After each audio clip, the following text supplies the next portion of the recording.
That was my favorite thing I've seen today. Takes out the Blaziken, I'm sure, with a Wave Crash. Extremely powerful move. Takes the weakness policy off Gholdengo.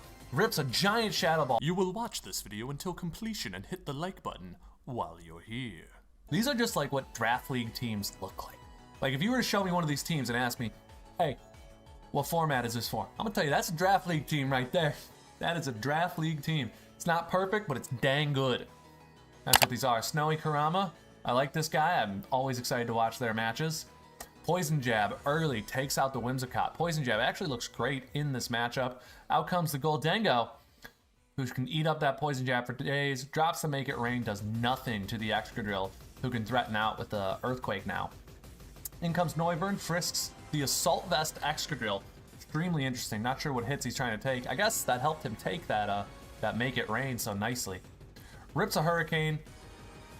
He's able to take it quite well, switches back into Deoxys. Out comes Gholdengo. Now he could easily rip a Dark Pulse. Oh, ends up being knockoff. Takes the weakness policy off Gholdengo. Rips a giant Shadow Ball, manages to KO. Gholdengo with the weakness policy ends up switching out. Items over. Dark Pulse into Primarina. What do we get? A Moonblast here into Rillaboom? We do get a Moonblast into Rillaboom. Does a ton of damage. Big old chunk. But now he threatens with Grassy Glide. What does he do? Responds into his flying type with resist. Ends up frisking a Choice Band on Rillaboom. Now that's valuable information. Now he knows whatever he selects, he's going to be locked into. And Angels is going to be able to take advantage of Snowy's Choice Band. Gholdengo being one of the premier responses to Sneasler. Interesting for the matchup. I see a lot of Sneaslers end up using Fling just to hit Gholdengo, but it looks like Snowy Kurama doesn't have the Fling tech this week. Ground type, Arcanine, extremely effective. Nicknamed Goldenrod after Goldenrod City of the Pokemon games. I don't know if you've never heard of the Pokemon games before, they're quite good. Crunch is doing no type of damage. Burn on the Noivern. Looks like we're seeing a bit of a stalemate here. Psychic Noise prevents the heal. I've never seen Psychic Noise used, but it is so often used in this Draft League that I feel like I'm doing something wrong not using it. I mean, golly, you guys use it a lot. Iron Head, Flamethrower. Noivern putting in a ton of work at the end of the game. Staying alive with his Roost and just managing to secure KOs with a mix of Flamethrower, Psychic Noise, and Hurricane that just can't seem to miss. In comes the Sneasler. No, in comes the Hydreigon. Out comes the Primarina. Earth Power, doing nothing. Rillaboom doesn't want to take another... Ooh! Well, I guess that is neutral. In comes Gholdengo. U-turn chip. What do we go into? Arcanine? Rillaboom. Choice banded Rillaboom. You got to be careful with what you select here, Snowy. Knockoff KOs the Gholdengo. I think that was a good decision. Absolutely what you needed there. Into the Arcanine, drops the Intimidate. Rapid Spin. Speed Boost. Goldenrod, the Arcanine is going to die here to the Headlong Rush. But now we got an attack drop, 2 defense drops, but a speed boost is still more than enough to outspeed the Sneasler. Extremely impressive from Great Tusk. I want to see where these speed EVs are. No Grassy Glide, probably didn't want to lock into it with all these flying types left. So he gets KO'd by Megahorn, the second Megahorn Great Tusk I've seen now. Have I accidentally watched 2 of Angel's replays this week? Dark Pulse into the Primarina. That's game. Good job. Snowy, you'd put up a hell of a fight, but your opponent played extraordinarily well this week. Now we have MC, who I'll claim personal friend of mine, versus Ice Ick, I believe the owner of the league? I believe this is the owner of the league and his hyper offense team that swept me 6-0 just last week. Let's see how it plays out. Now, of course, he's going to be in the bad guy's spot because nobody 6-0's your boy, okay? Ridiculous. We get a U-turn on Grimmsnarl. What do we think he's going to be? Maybe a Screens. Ends up parting shotting. Just keep up a nice little momentum. And we got 2 screen setters versus each other. Fortress taking the Earth Power quite well, if I do say so myself. Out comes the Dragapult, who ends up getting T-Waved, but a lucky dodge allows him to stay effective in this matchup. I think I just spit at the camera. That's disgusting. T-Wave into the Voltorb. Ineffective due to the electric type. Tries to discharge and paralyze the Fortress right back. These opponents, who both seem to have extremely fast-paced teams, are in fact playing quite slow. Turn 6, and there's about 5% damage total done this game.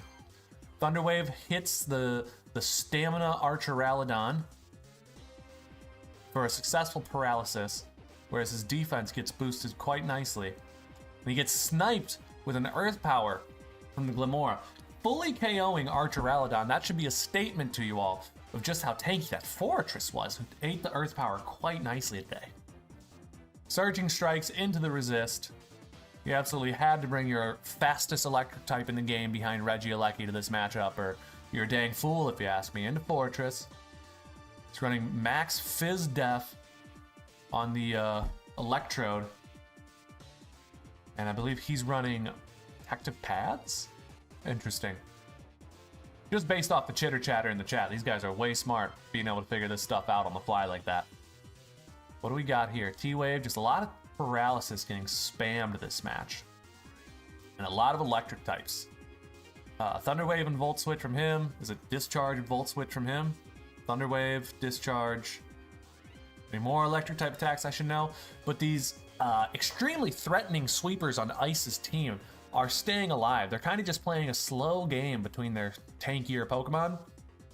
But as soon as these sweepers get off the leash, MC could be in a world of pain. Ends up getting another layer of Reflect Up. And they say in the chat, what if we just pivoted for another 30 billion more turns? Well, it would ruin my stream and I'd be really upset. How about that? Should we start skipping ahead? Let's skip ahead. Surging Strikes comes in. Okay, I should have waited another turn. So Fortress comes out, and the rain boosted Urshifu Rapid Strike secures a KO versus the Electrode with rain boosted Surging Strikes. He does end up getting staticked. That's sad, but it's gonna happen. Enamorus comes out, able to outspeed after paralysis. I believe in comes the Float Soul, if I think so. Yep, Zoomies. Takes out the Blaziken, I'm sure, with a Wave Crash. Extremely powerful move. Surprised he's not running maybe a Liquidation. Wave Crash is more for a high defense team. But a team like this, I would simply run Liquidation, try and stay alive as long as I could. Do we get another turn? Nope. So in comes the Necrozma, who may try to sweep with Dragon Dance? Substitute. So different from the sets he ran versus me. What do we got here? Terra Ground, same as he ran versus me. Play Rough. Fades the Substitute. Now what is he going to do? Parting Shot? Yes, he is. Into the Pelipper, I'm sure. Yep. As he goes for another Substitute. Correct decision. Everybody's playing a perfect game here. Photon Geyser shouldn't be enough to KO the Pelipper. Yeah, not enough damage at all. Surf takes down the Substitute. And we can just play this game all day. So he ends up surfing. No, U-turns on the Dragapult, and out comes the Float Soul. Fantastic call. Fantastic call. Now, he's probably going to secure 2 KOs here by just spamming Ice Spinner. No, he's still got Wave Crash, so no Ice Spinner. Just Wave Crash. So he's only going to be able to grab 2 KOs here. Gets the Wave Crash. Now we have a Dragapult versus a Grimmsnarl and a Pelipper. So if I'm him, I'm going Grimmsnarl, and I'm Parting Shotting. Oh, T-Wave misses again! Thunder in the rain! And that's got to be game right there. Not even a chance. Wow. 2 terrible misses. This game would have been totally different had either of those landed, quite frankly. Floatzel ended up securing 4 kills. If you don't think Floatzel is good, you are wrong. All right. And the final match of the day. One I'm so excited to watch because this Sun team is just so interesting to me. No Ogerpon, but we do see the Chi-Yu. We got a ground type Shift Tree, grass type Chi-Yu. Okay. And we got a fire type Annihilate and a fire type Annihilate. Okay, let's watch the game. Stone Edge into the Araquanid, goes for huge damage. Ice Beam into the Garchomp, barely does 50% after leftovers. Switches into the Dugtrio, Stealth Rocks go up as the Earthquake takes out the Garchomp. Shiny Dugtrio into the Sarino. What does he have? Nothing but a switch to Torkoal. A physically tanky Pokemon can take Sarino well as threaten out with Fire-type moves. Rapid Spin for the speed boost is quite nice. The high jump kick, not nearly enough. while it does risk a lot of damage to Sarina. Rocks go up on both sides, but Sarina continues to be able to get rid of them via rapid spin. Lava Plume comes out, no burn, but a ton of damage to Sarina. Still not enough to KO the Torkoal, as the Lava Bloom takes down Potato. Iron Moth comes out, Sun boosted. Fiery Dance, does he get the boost?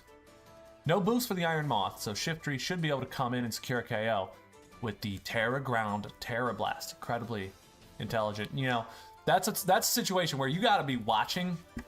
You got to be. He doesn't really have a ground resist though on his team, does he? Good job, Speedy Blue. I'm gonna remember that Potato doesn't have a ground resist. Here we go.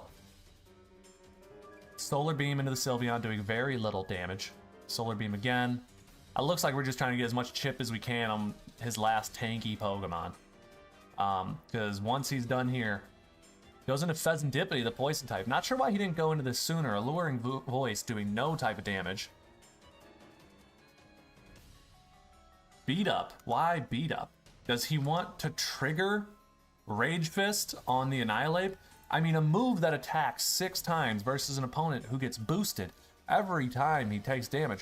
What on earth? Oh, you know what he's trying to do? Is Toxic Chain, I believe, has a way. I believe Toxic Chain has a chance to spread Toxic every time he makes contact. So that move will Toxic his opponent. However, extraordinarily risky when Rage Fist is on the other team. That's the most interesting matchup here. That was very interesting. That was my favorite thing I've seen today. Yeah, the Earthquake into the Annihilate, doing a ton of damage. Bulk Up, still not going to be enough to prevent this KO from Dugtrio. And then Dark Pulse, not enough to KO Dugtrio, but it is enough to get the flinch. It is enough to get the flinch. Potatoes in the chat says, I still win. Pheasantipity, maybe Choice Scarfed? No, but takes that fantastically. Oh, he's Poison Fairy. I thought he was Poison Psychic. Okay. U-Turn, despite being super effective, only does 36% to Darkrai.